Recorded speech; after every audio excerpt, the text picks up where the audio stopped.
Hello everyone. सो आज से हम लोग स्टार्ट कर रहे हैं मॉड्यूल 4, जिसमें कि हम लोग पढ़ने वाले हैं इनपुट एंड आउटपुट फंक्शंस।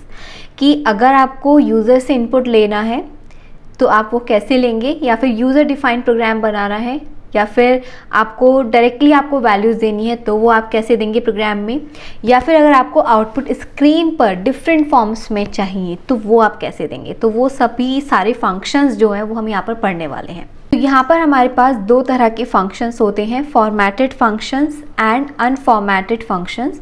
तो सबसे पहले हम लोग पढ़ते हैं फॉर्मेटेड फंक्शंस, जिसमें कि हमारे पास दो फंक्शंस आते हैं, input and output functions. Input function में हमारे पास आता है स्कैनएफ एंड आउटपुट फंक्शन में हमारे पास आता है प्रिंटएफ फंक्शन। तो VS कोड में जहाँ पर आपको आउटपुट शो होता है वो हमारे पास क्या कहलाती है, आउटपुट स्क्रीन कहलाती है, या फिर उसको हम लोग बोलते हैं कंसोल भी कहते हैं हम लोग। ठीक है, तो अगर आपको यहाँ पर कुछ भी शो करना है, कुछ भी प्रिंट करवाना है, तो उसको हम लोग कैसे प्रिंट करवाते हैं, थ्रू आउटपुट फंक्शन। क्योंकि जो आप स्क्रीन पर शो कर रहे हो that is actually an output that you are getting.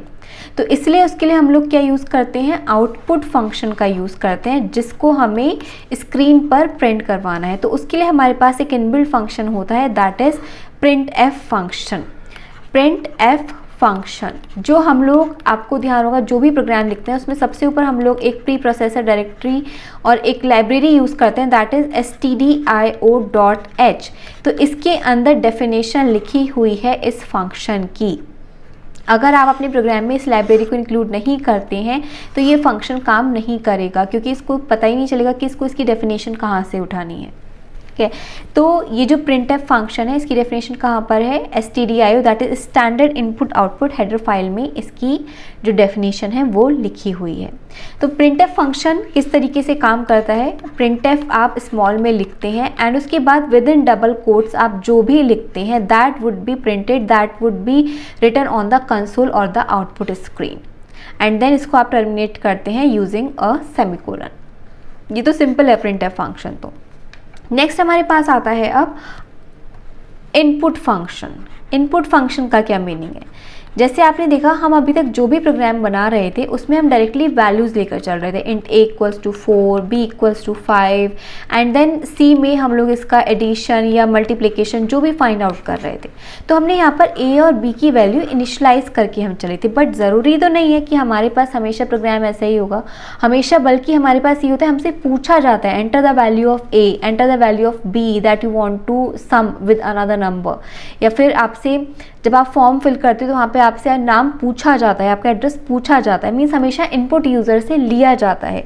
तो ऐसे प्रोग्राम्स जिनमें यूज़र से इनपुट लिया जाता है, ऐसे प्रोग्राम्स को, ऐसे एप्लीकेशंस को हम लोग क्या बोलते हैं, यूज़र डिफाइंड प्रोग्राम्स बोलते हैं, जिसमें कि यूज़र बताता है कि क्या इनपुट होने वाला है एंड देन उसके अकॉर्डिंग उसको क्या मिलता है, आउटपुट मिलता है। तो अपने प्रोग्राम को यूज़र डिफाइंड बनाने के लिए हम लोग यूज़ करते हैं इनपुट फंक्शन का, जिसमें एक जो मोस्ट पॉपुलर फंक्शन है that is scanf function. Scanf function के थ्रू आप यूज़र से इनपुट ले सकते हो, यूज़र की चॉइस ले सकते हो। कैसे, तो इसका हम प्रोग्राम बनाते हैं जल्दी से।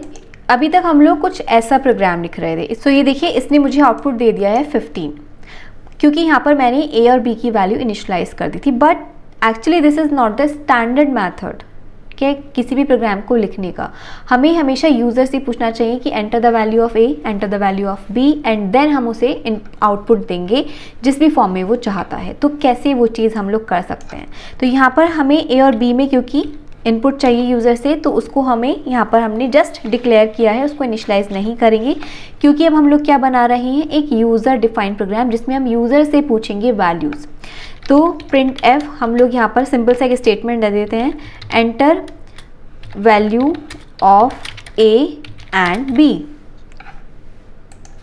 ठीक है, अब यहाँ पर हम लोग यूज़ करेंगे इनपुट फंक्शन का that is scanf function. Scanf function का फॉर्मेट क्या होता है, सबसे पहले आप लिखते हो विद इन डबल कोट्स एक फॉर्मेट स्पेसिफायर। तो जैसे मैंने यहाँ पर लिखा %d। तो %d का क्या मीनिंग है कि आप जो इनपुट लेने वाले हो वो इनपुट किस टाइप का होगा, इंटीजर टाइप का। तो यहाँ पर मैं a और b दो वैल्यूज़ ले रही हूँ। पहले मैं आपको एक वैल्यू लिख कर दिखाती हूँ। कन्फ्यूजन नहीं करना है हमें।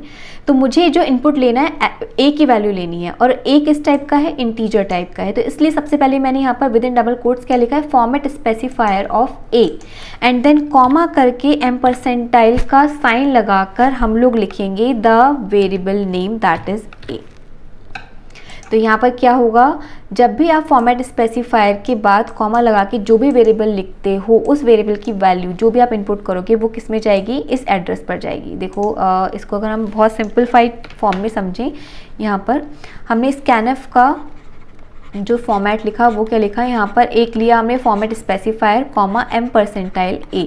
इसका मतलब क्या है, ये बेसिकली रिप्रेजेंट करता है एड्रेस ऑफ ए। ठीक है, this is the sign for representing address of a. That means जहाँ पर भी ए को मेमोरी स्पेसिफाई हुई है उस एड्रेस पर जाकर वो वैल्यू सेव होगी जो यूज़र इनपुट करवाएगा। इसका मतलब ये है, और उसका टाइप क्या होगा, इंटीजर टाइप का। तो इसलिए हमने यहाँ पर किस तरीके से value the, enter the value of A M%D। अगर मान लीजिए कैर टाइप का ए होता तो यहाँ पर हम लोग क्या फॉर्मेट स्पेसिफायर देते, %C। जिस भी टाइप का मीन्स आप वैल्यू ले रहे हो उस टाइप का आप यहाँ पे फॉर्मेट स्पेसिफायर दोगे। नेक्स्ट अब हम देंगे वैल्यू ऑफ बी। तो क्या देंगे, पहले एक प्रिंटफ हम स्टेटमेंट देंगे, enter value of B. And अब बी भी इंटीजर टाइप का है, और यहाँ पर हम क्योंकि बी की वैल्यू ले रहे हैं तो यहाँ पर हमने क्या वेरिएबल दिया है, बी। अब इसे कंट्रोल एस करते हैं और हम इसे करते हैं एग्जीक्यूट। तो अभी हमारे पास यहाँ पर आउटपुट नहीं आया है, हो सकता है कि आपके में भी नहीं आए।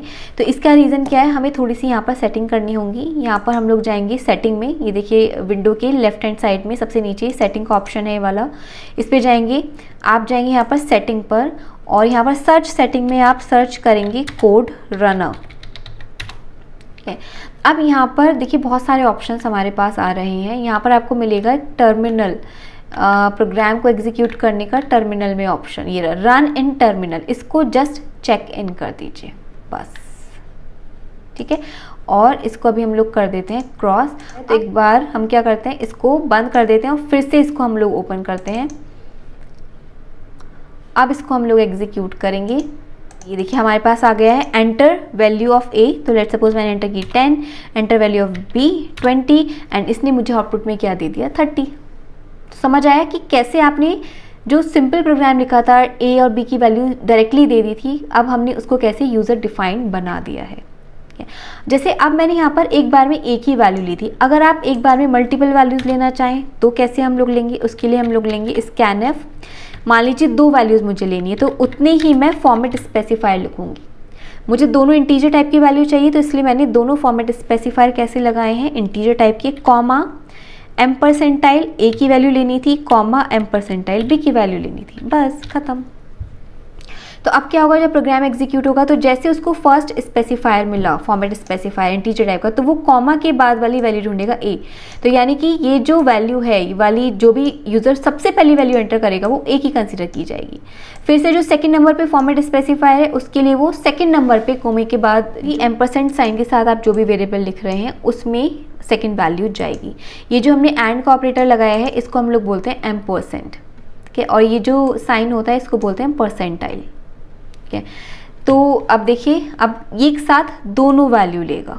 ठीक है, मान लीजिए आपको 4 वैल्यू देनी थी और एक वैल्यू थी हमारे पास कैरेक्टर टाइप की, तो मैंने यहाँ पर कैरेक्टर टाइप का दिया। एक वैल्यू फिर से अगेन हमारे पास इंटीजर टाइप की, तो इंटीजर दिया, कॉमा M%, और जो कैरेक्टर टाइप की वैल्यू थी लेट सपोज हो जानी थी CH में, कॉमा M%, जो इंटीजर टाइप की वैल्यू थी वो लेट सपोज जानी थी U में।